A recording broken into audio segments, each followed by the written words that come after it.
Hi, good morning, everyone. Good morning. Good morning.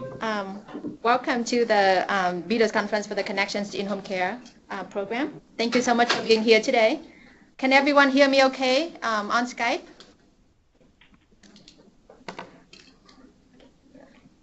Okay. Yes. Okay, thank you.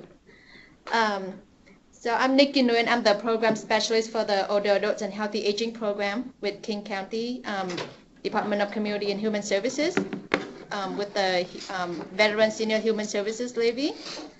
And I'm also the lead for this request for proposal.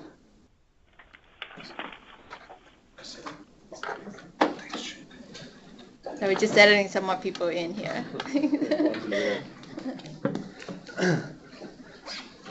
I've seen the PowerPoint before, so thank you. Thank you.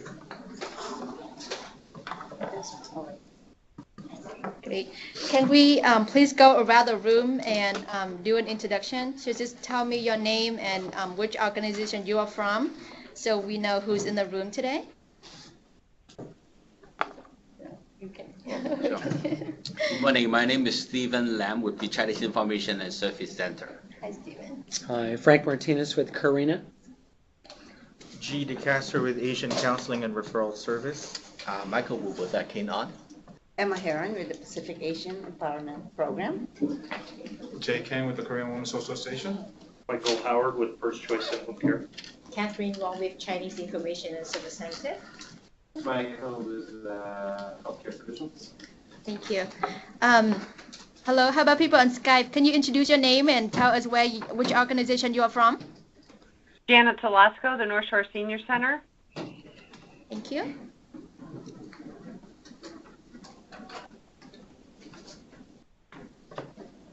Kimberly Ostenoser with Optometra. Barb Smith. And Irina Bogdanovs, also. Yes. Good morning. I just figured out how to unmute myself. I'm Irina with Neighborhood House. Hi, welcome. Thank you.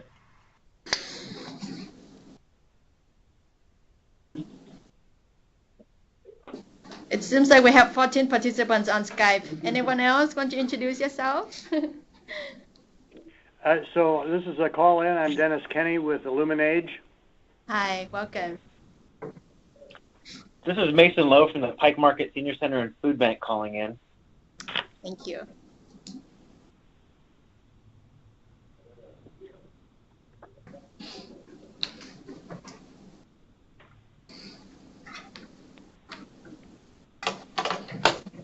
Anyone else that we are missing? Hi, this is Nidhi Marani with Karina on the phone. Hello.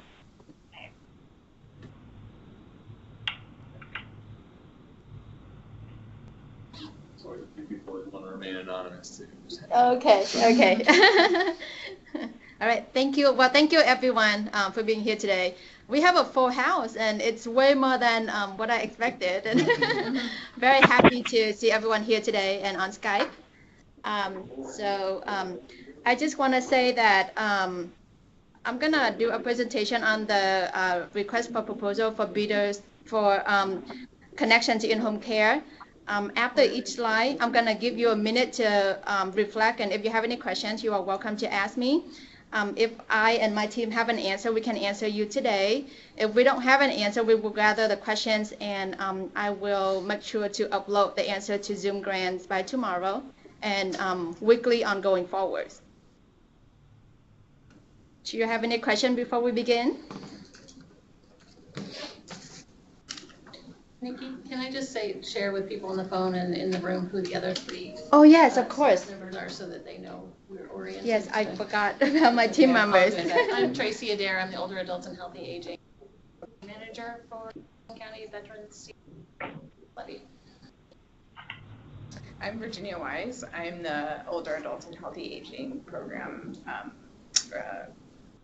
Manager under Tracy on team with Nikki. And I'm Adam Schmidt. I'm the Veteran Seniors and Human Services Levy Community Liaison. Thanks for joining us. Thanks. Thank you. I also want to say that this bidders conference will be recorded and will be uploaded to Zoom Grants. and will also be posted at the kingcounty.gov funding website. Okay. We have more people coming. Hi, welcome.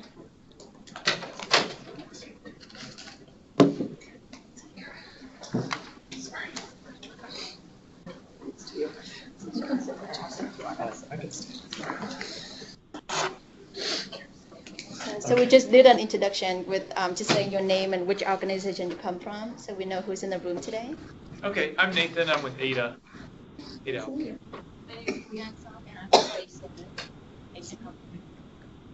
Welcome. All right. So if you don't have any other questions, we can begin on the PowerPoint. So I'm going to give a brief overview of the Veteran Seniors Human Services Levy structure. This is a 6-year property tax levy from 2018 to 2023. And the funding is between $55 million to $65 million annually. And it is divided by 3 populations in equal thirds, which include veterans, service members and their families, seniors 55 older and their caregivers, and the vulnerable populations.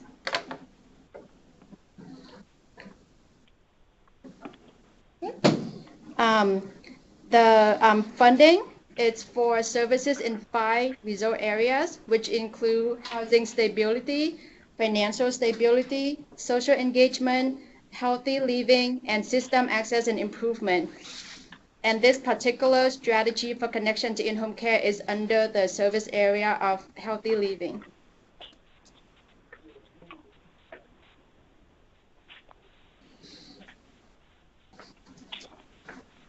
And I just want to mention that King County highly values the commitment to equity and social justice, and we are leading with race in our commitment to equity and social justice. So equity and social justice is an integrated part of the county's work and foundational to the work of the VSHSL. Our goal is to ensure that all people have the opportunity to thrive with full and equal. Okay?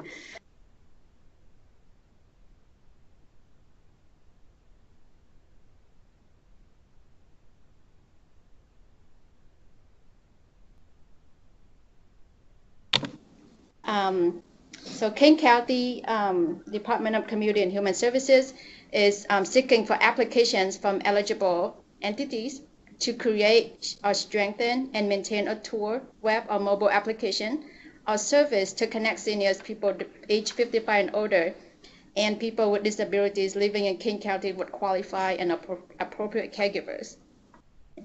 The funding for this strategy should not only be used to create or strengthen and maintain a tour, but it should also be used to expand or grow the current or anticipated workforce, meaning caregivers, that is available to connect and provide care to the recipients of the proposed program.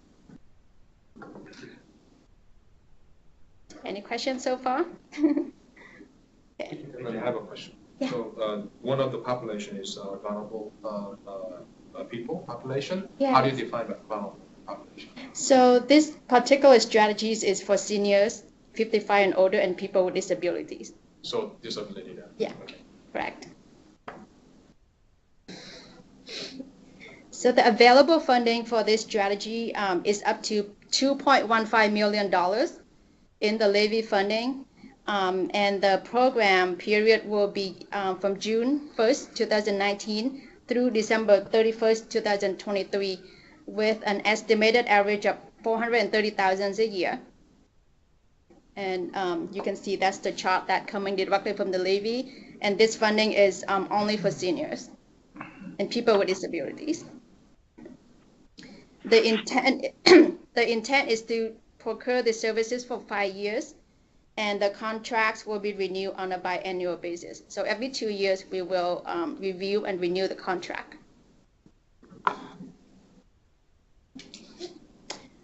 This is a brief overview. No, sorry. This is a brief overview of the timeline. So the RFP was released on March 4. Today is the bidders conference. and webinar. And as a reminder, it will be recorded and uploaded to Zoom Grants as well as our funding website. So if you don't have a chance to, so you will have a chance to review this if you want. The proposal will be due on April 8 by 11:59 p.m. So just make sure you submit everything on Zoom Grant. The responses will be rated and reviewed during the month of April. If a determination cannot be made from the application scores alone, we will interview top applicants. In May, we will notify the selected and non-selected applicants, and the anticipated contract start date will be June 1st, 2019.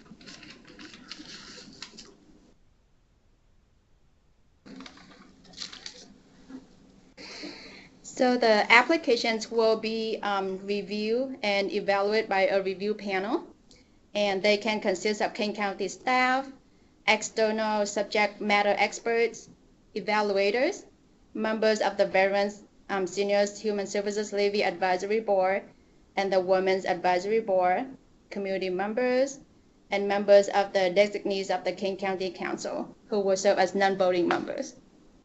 It's going to be a very diverse and inclusive review panel. So if you have seen the request for proposal, the rating criteria can be found on page 10 of the request for proposal under section 8, selection process. There's a table on there that listed out all the rating criteria that we will be based on for the review panel.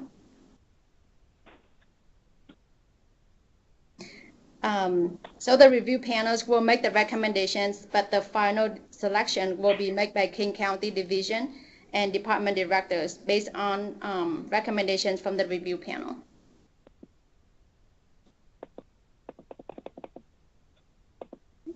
So I just want to remind everyone that according to the King County procurement policies, we are unable to answer individual questions regarding the specific request for proposals while the application is open. There are several ways to get more information.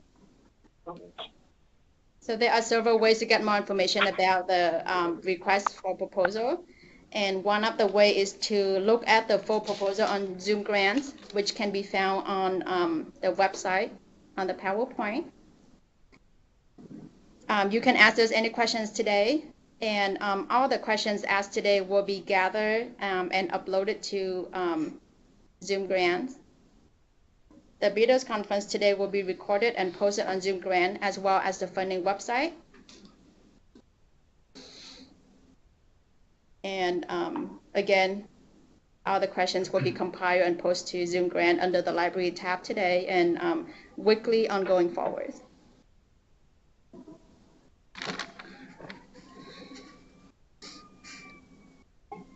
So the next step is to apply via Zoom Grants so we can have your application.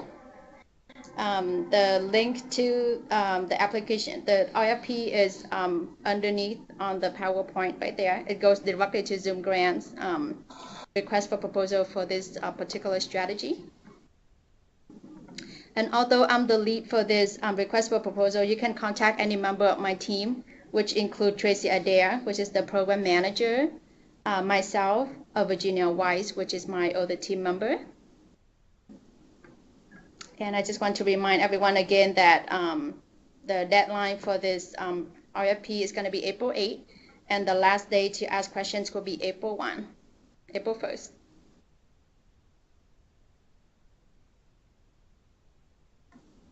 Okay. So before I take your questions, I will go over some questions that I have received since the RFP is open. And you can ask us any questions that you might have afterward. So the questions that some of the questions I got was, is this program for users or for providers? And the answer for that is the goal of this program is mainly for care recipients to connect to caregivers. However, the tool should be developed so that care recipients and caregivers can connect to each other. Okay. And then the second question I received was, The Pike Market Senior Center is located amid hundreds of units of low-income senior disabled housing in downtown Seattle. As part of our outreach social work program, we perform care coordination for the residents of nearby buildings.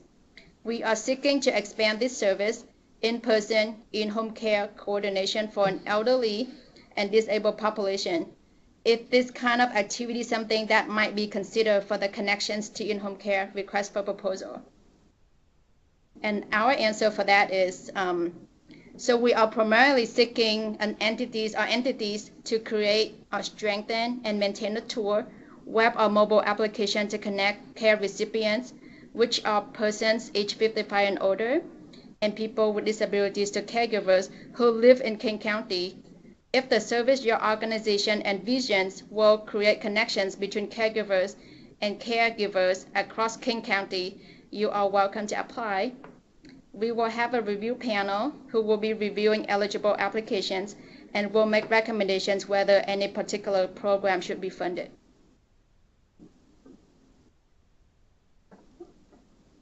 So we are ready for your questions if anyone has any questions for us.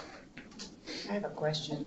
So when you're trying to connect caregivers with the seniors, is it a requirement that they need to be certified and have so many credits, fundamentals of caregiving, type of, to be certified in order to be part of that effort to connect the seniors? Or do they just have to they just want to do a caregiving chore? I would say that depends on the care receiver's funding source, which is not a part of this. This does not provide the caregiving itself. This is a tool to connect or a service to connect. So it doesn't fund the caregiving. Just to connect. Caregiving, it makes the connection. So if there is, if we would expect that the tool would understand the requirements of a particular funding source, and the caregivers be vetted for depending on what the caregivers care receivers funding source or needs are. Does that make yes. So it's not very particular in those areas, just connecting to make sure that there's that. Okay, thank you. Would it be allowable for an agency to connect care recipient to, for instance, like we have home care services within the house? Is it conflict of interest or is it okay? So you're saying that... So let's say there's a care recipient who needs to be connected to a caregiver, and then we provide in-home care in-house. Correct. So can we connect care recipient to our services? I mean, if you design a tool that can serve that purpose, then I think it should be okay, right? It wouldn't be exclusive to the home care agency. It would need to be other caregivers and have a blind opportunity to make that connection. Right. And it's, of course, client choice. Right. So as long as the client chooses, let's say KWA, then we can connect. And that the tool provides equal access to whatever caregivers are available in that to connect to that tool. So there wouldn't be a weighted toward the particular agency that was. Yeah, am I correct in understanding that the grant is mainly to support agencies to develop a tool to connect the care recipient caregiver? Yeah. Is it more technology or how do you define it too? So, I mean, you can be creative, but I think for the purpose of this RFP, we are looking for a tool that can be defined, something like a web or mobile application. I add to that it would be reaching people and accessible to caregivers and care recipients across King County, regardless of funding source and regardless of their care needs. And I'll just echo a similar question was asked in the chat. It said, can you provide a bit more information about how the tool or service is defined in the RFP? Most of our clients would not use an online tool to screen for services. They would benefit more from targeted outreach and education on how to access in-home care that is cultural and linguistically appropriate. But part of the question is, can you provide a bit more information about how tool or service is defined? So I think it's a similar question. Yes, like I said again, for the purpose of this RFP, we are looking for a web or mobile application. And one of the items in the scope of work is that we would require this agency or organization to be able to provide training and outreach to recipients and caregivers and train them on how to use this care tool so that they can connect with each other. Follow-up question on the training, and you also mentioned workforce development for probably caregivers as well. Is that part of the scope? So training on the tool plus additional workforce development for the caregivers as well. It's not within the scope of the funding specifically to address the fundamentals of caregiving or any of those qualified requirements.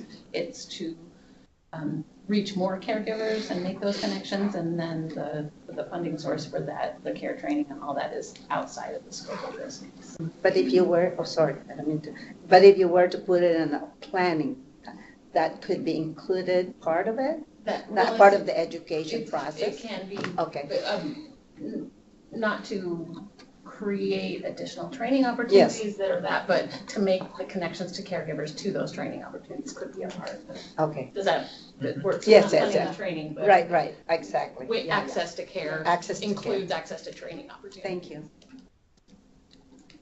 So actually, this RFP is not really trying to help the care recipient to connect with the provider, but actually try to train them how to use the tool so they can be connected with the providers? No, so the main goal is to connect. Seniors and people with disability, the users, right, to caregivers.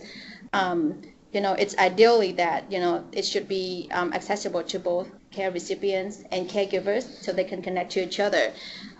One of the requirements for this program is for the entities to train both the care recipients and the caregivers on how to use the tool so that they know how to use it and connect with each other. So it includes training, but the main point is how they can have access and connect with each other. Yeah, I understand. But when we look at people, from the diverse community, if they're not speaking, that means probably maybe the tool is able to handle different kind of languages, or at least seniors, they have that kind of basic skill to access the technology. Right. I mean, from there, I think it's kind of challenging for many seniors, who are non-English speaking and they are immigrant and really don't have any basic skill in technology. Right. So we'll leave that up to the entity that applied to this application on how creative they can be in reaching those groups, those minorities, how they can, make their tool easy enough so that those groups can be able to access it and use it. And that, it depends on how they provide training, reach out, provide training so that, maybe the seniors cannot access it themselves, but maybe like connect with the senior centers or the hubs that we're gonna be enhanced through the funding to help those seniors to use the tool and connect to caregivers. So to Stefan's follow-up question to Stefan's question. So does it have to be web and mobile-based app, or you just mentioned that we would utilize other functions to access web and mobile. Right. It doesn't have to. You can be creative, as long as the servers or the web tool can serve the whole King County, seniors in King County. So let's say, for example, if we set up a call center, for instance, and the call center could access web or mobile-based, that could be okay. What do you think about that? I apologize. I would. Oh, sorry. Can you ask a question? Yeah. Let's say if we set up a call center, let's say, as a part of tool to connect to maybe web or mobile access, would that be possible to do? I don't think that is excluded through the definition. I have a question about fees. I'm going back to the issue of fees. Is there a stipulation that no entity can be charged for training? Say there was an agency, in-home care agency that we needed to do training for so they could understand the tool. Does the RFP stipulate that they can't be charged for that service? It does not stipulate that an agency. So are you talking about caregivers or an agency caregivers or individual caregivers? Maybe all of the above. Obviously, you wouldn't charge the actual recipients. That wouldn't make any sense. But in some cases, it might make sense to recoup the cost of traveling and so forth to train those different agencies that need to use the tool appropriately. And in the review process, we'll be looking at issues of equity and access both for caregivers and care receivers. And so just how those pieces weigh out with what it costs the caregiver and what it costs the care receiver. Yeah. Maybe pieces that influence the review. So there's not any, we're silent on that piece. And you can propose a budget based on your agency, what costs would incur based on your program models or what is required, and then we can review that as well as part of the application review. So this is not performance based. So is it based on the entire project cost? I guess the reimbursement. The reimbursement, is it based on performance, or actually you just submit a budget telling you about the entire project cost? I haven't gone into that detail. I'm sorry about that, but I just want to know the reimbursement. Yeah, I think it's project based as well as personnel and operation costs. So I mean, if you need someone to run the program, people to do outreach, you could include that on the budget as the personnel cost, and then the other part would be operating. I see. But yeah, like, are there specific, and if it's somewhere that I missed, please let me know, specific outcomes or metrics already established? So yeah, the performance piece. Yeah. So for the performance outcome, do you want to talk about it, Tracy? Should I? So get back to some of the pieces that are specific performance and outcomes will be developed together with the contractor, the awarded contractor, and that's a piece that we're working on here within King County is looking at what those milestone pieces may be, could be the initial payment points, and then as we learn more, the contractor and King County together learn more about the service of the tool, we come together to outline those outcomes and performance measures. And those may be number of people well served, and what the definition of well served is. A collaboration between the awardee and the King County. So to me, it sounds like it's a combination of base pay and then performance based. Correct. We evaluate those, or we define those evaluation points and those performance points together. And so the first piece of a contract may be identifying those, and those are the payment points. And after those are identified, then the payment points become the performance. Would those outcomes be developed together with the awardees, or just the King County? It's a collaborative process. And you mentioned potentially multiple phases, so is it going to be one contract or multiple potentially contracts for the first 2 years? How many awardees? We haven't defined how many awardees. We are not limiting that to a specific number of awardees. It depends on what applications receive and the reach. The intention with the amount of money, it will likely be a smaller amount of awardees because of the amount of money. Mm-hmm. Those words that I can't come ever. When it means a whole lot, the efficacy. Do you allow potential partners to join and apply as a partner? We are silent on partnerships in this RFP. So it means that could apply partners. Yes. I have a couple comments too, just from the Skype call. So the first is just a comment, really more about like what are we going to be looking for as a reviewer? There's some questions that we've had from the audience as well that speaks to the populations that could really use in-home care might not necessarily have access or ability to use technology. So is there anything we can speak to about what the review panels or what we are looking for as a review panel to make sure that these barriers aren't being erected for folks that could really benefit from these services? So I wasn't sure if there's an initial reaction you wanted to share with anyone about that. Well, I guess like I have mentioned earlier, on our rating criteria, we do require the entity to be able to have technical capacity to, first of all, develop the tool, and then the technical assistant to provide, I guess, the capacity to provide technical assistance to users and I guess training users on how to use the tool. As well as we do have the equity and social justice focus specifically in the review of who are we reaching, and is that Yeah. And just another thing, just for everyone in the room to recognize, Nikki went over the Levy in depth. This is just one RFP. We recognize these populations need a whole bunch of other types of services, and we don't necessarily go in depth on any one particular population, but there are several investments for seniors, for vulnerable populations, where we'll be applying a similar lens and making sure that equity is in front of that consideration. The other question I had from the audience was just, could we repeat the answer to a question about whether a call center would be an acceptable tool? I think it was a little harder to hear on the phone.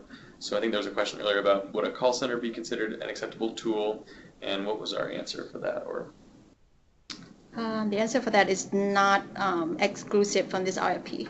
It's not excluded. It's not excluded. It's not excluded. Thank you. So I have another question regarding web and mobile access. You're not looking for like comprehensive software development, but let's say as simple as fillable form through web access or mobile access, that will be okay.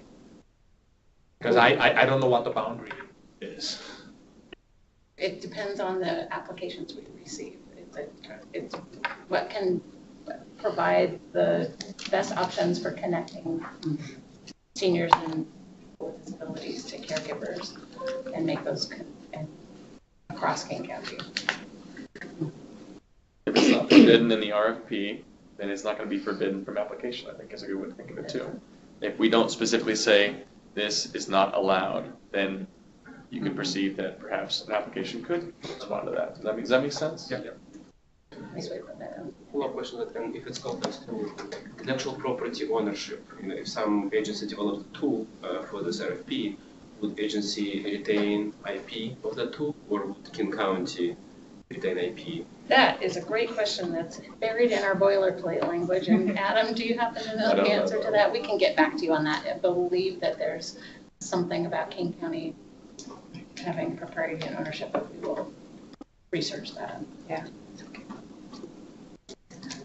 Unless, sorry, Nikki, I just stepped in. Oh, no, that's a great answer. I didn't know the answer to that question, so thank you, Tracy, for stepping up. And then in RFP it mentions build new tool or improve current tool. Does King County or state or city has some tools that you guys want to improve? It's not a specific tool that but entities may have a tool that they use. Question, I know it's been answered, but I'm just wanting some clarity. What is the strongest argument or rationale between technology or hands-on service? So which would weigh most in terms of providing that tool for connecting the seniors? Is it more technology? Maybe this is. I guess I don't have a concrete answer to that. I think it could be either one. Okay. We identify the barriers for the seniors to connect to caregivers. And so if you can develop a tool or service that best fit our requests, then it could be either or. Okay. So this RFP includes veterans. Is there any percentage requirement that we have to serve veterans? It does not include veterans. So the seniors can just the seniors. Yeah, so seniors can be veterans, but it's not particularly okay. Correct. I thought we had to include veterans. Oh no. But veterans with 100% disability is included, right? Yes. So seniors or senior with disabilities. Right. Okay. 55 and older.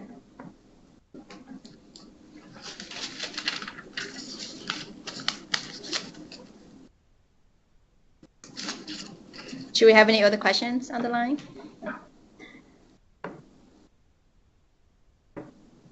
If a question from the Herman on Skype says, if a tool is self-explanatory or simple, is it a training element required in this application?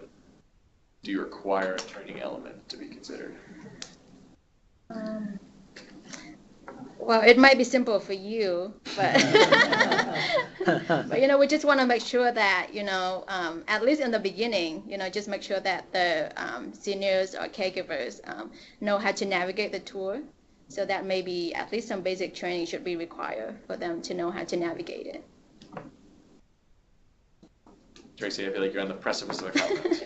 And training, I mean, yes, I don't want, that makes a lot of sense and I was letting Nikki take that and just making sure whether it's training or technical assistance or access, ensuring that caregivers and care receivers are able to use the tool regardless of how easy the creator believes the tool. So it sounds like it's not required, but a competitive application would have to make an argument as to why it was not required. What is required is the ability to use the tool back and forth. Yeah. One way to get there is training. Yes. Can the funding, is that okay? Yeah, Can the funding, will the funding allow to add into the budget building capacity or building the infrastructure for this particular program? I don't think so, right, Tracy? No, not infrastructure. Well, it depends on what infrastructure. Like if you were to maybe in your budget, you'll say professional help, professional support, professional consultants. We're silent on that. Okay.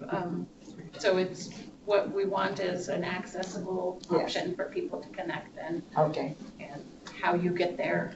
Tell us how you get there. All right. Okay, thank you.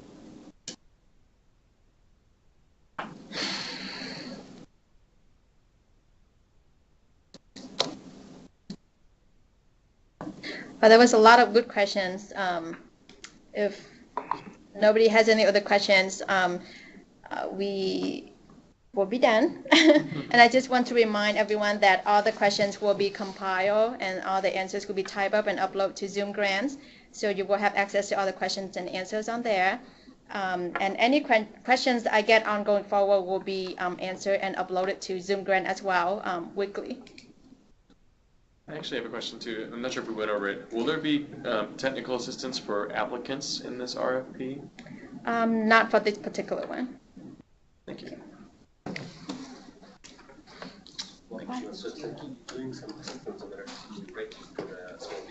Well, thank you everyone for coming. Thank you. Have a good day. Thank you, Nikki. Thank you. After March. After March. Yes, I know. Yes, it's a lot. Yeah. Okay, but I wanted to connect with Nikki. Yeah, and it should be called out in the RFP. Sure. Sometimes it's really hard to get hold of. I live so we were able to connect. So he said we can deal with Before I open the door and Yes. I'll check in with him. I'll let him know we briefly spoke today. So I will let him know when I get back to him. Okay. So he can follow. Appreciate it. Yeah. You have good ones. Silent sheet is not necessary. All right. I know that there is some. Thanks for your questions. Thank you all very much for your time. Yeah, and we know that for a lot of them, like for a lot of the other applications, there will be because there's going to be such a diverse array of people applying. I think this is a little bit of a surprise for us to see parties too, so that was kind of nice to see the people who were showing up in person. Thank you, everyone. Sorry. Qualified caregivers. So we want I knew you in a different role. I was working at VSHS. Once working at. Very interesting RFP. So you guys I mean, it should be accessible to both clients and caregivers, so they both can go identify. They will both have access to each other. So in the first, and maybe I didn't hear the numbers part, that is just, I think that most of the funding Number or first year, or there is a target years for the system development, like application development. I mean, that whole amount, it's for the whole thing. Thank you, nice to meet you. Okay. Oh, Thank you guys. Thanks for coming in. Packed room. I think we may have actually met before potentially. I was And after the, I was AIT and the operation has to be in the. Oh, it was you that came and office presented or an in idea any office, or that we can have the ECS call contract. center. It wasn't me that I did, I was Yes. ECS was my life for 15 years. Yeah. And so it has Oh, to- yeah, yeah. It's still recording actually. No new bold way they're going with some new. Just so you know, any questions that are being asked have to be recorded for Oh, I'm everybody too. sorry. Oh, I'm still recording it, just so you know, Yeah. but Oh, if yeah, you- yeah. but one-to-one questions, even those we have to make sure Oh, and yeah, and yeah, I share. mean, I just, yeah. So, but yeah, so you were talking about, do they have to be served in King County offices? Is that what? Yes, I just I make sure want I to picked say up. that, if we develop the system, Right. it has to be, there is a system. If there is operations, we have to do the operations. The operations, the system has to be in the King County, some in here, or we have some kind of offsite Mhm. and operating the systems or. What do you think, Nikki? I think if it's mainly so King County residents, and if King County residents have access to the tool and can use it, then I think that's our requirement, right? The office isn't necessary. Is that correct, Tracy? The RFPs just says must serve King County residents. Mhm. Thank you. Thank you for your questions too. Thank you. Thank you.